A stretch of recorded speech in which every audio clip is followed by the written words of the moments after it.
Let's get the insight. Welcome back, former Assistant Director for the Criminal Investigative Division at the FBI, President of the Law Enforcement Legal Defense Fund, Ron Hosko, and the highly decorated former New York City Police Detective Investigator, also President of the CMP Protective and Investigative Group, working with clients around the world, Thomas Ruskin. Gentlemen, I want to thank you both for being here. Ron, I'm going to go ahead and begin with you. What I just said to begin things out here tonight, one person, paper on the body, image of a flag, and it turns out that this gentleman, Salah Ali, was born in Morocco, homeless at one point, had a criminal record as a thief, according to France 24. Do we not need to stop ourselves a little bit anymore and just make sure that every time we see something like this happen, we're not knee-jerking, that immediately it's going to be ISIS. Anybody can claim anything at any time. We got to get smart, don't we, Ron? We do have to get smart, Ed, and that's absolutely true. This one individual's act may be no less concerning or deadly. We have this with the active shooters in America, where you have people we have a massive mental illness problem in America. Maybe what we saw today in France is their manifestation of that. We have to be smart. We have to figure out what pieces fit together and what pieces don't fit into this bigger ISIS puzzle. Tom, let's get to those pieces, because that speaks to me of intelligence. And we've talked about it many times, how whether it's France, whether it's America, global, whatever, we're terrible at gathering intelligence. Don't we need to do a better job here? Look, we can't rule out the possibility this guy was involved with somebody, but we have to first know who we're dealing with, what we're dealing with, what's coming our way. That's intel, Tom, and we're bad at it right now. We got to get better. That's something we haven't learned. Listen, as someone who flew over to Paris the day after Charlie Hebdo a year ago and was there in the aftermath of it, yes, we have to get a lot better with intelligence. We have to start sharing better with different countries. We have to understand what was behind this guy's attack today. But you go into a police station with a hatchet and you look like you're going to do harm to police officers or law enforcement officers. I don't care if it's homegrown terrorism or a lone nut wolf.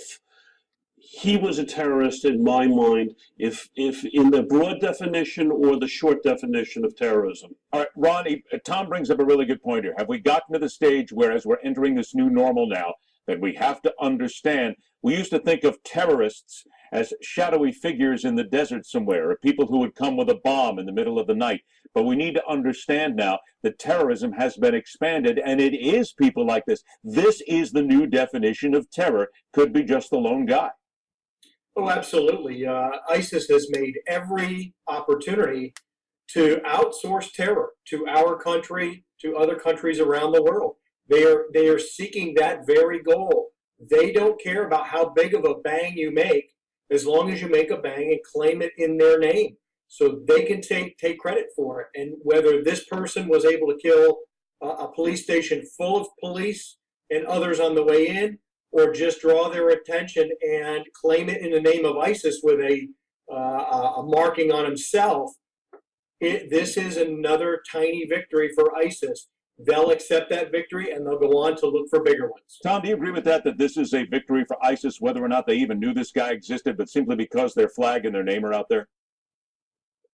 I don't know about I agree with Ron, and I disagree with Ron. And where I disagree with him, I don't know if this was a guy who became radicalized or even heard an ISIS video.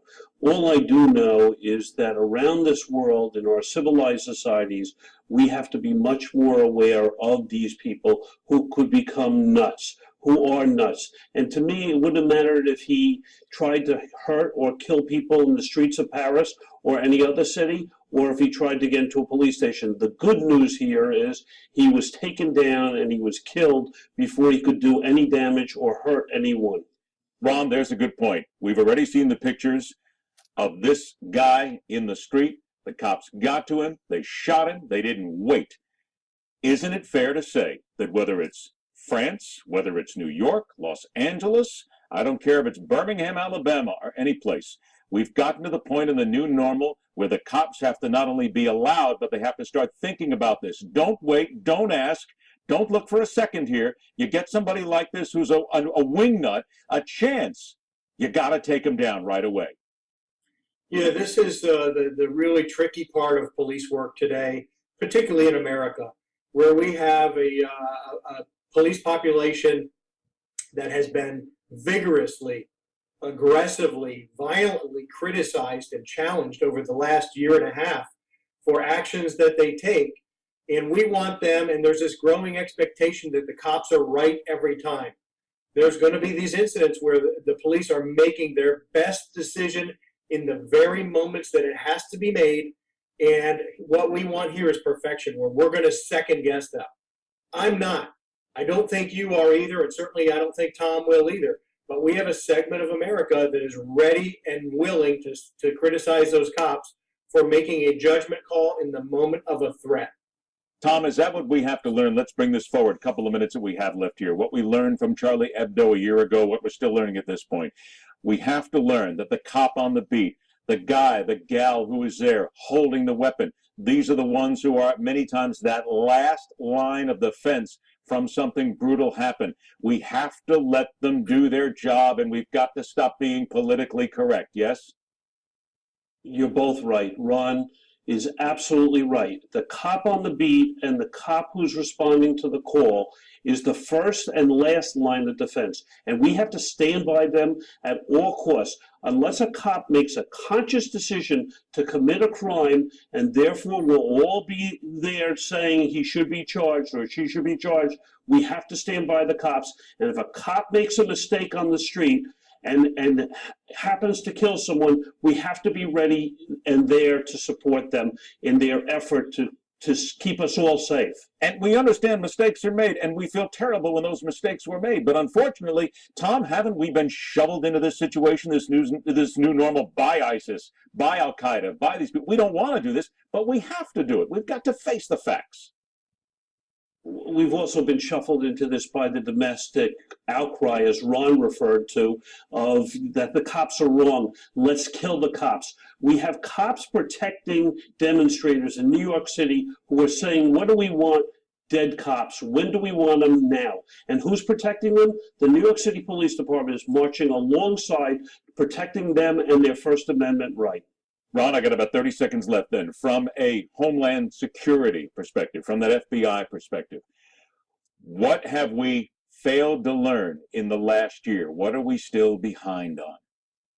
Well, I think we're behind on the big intelligence piece because of encryption. I think that is a very, very concerning driver today.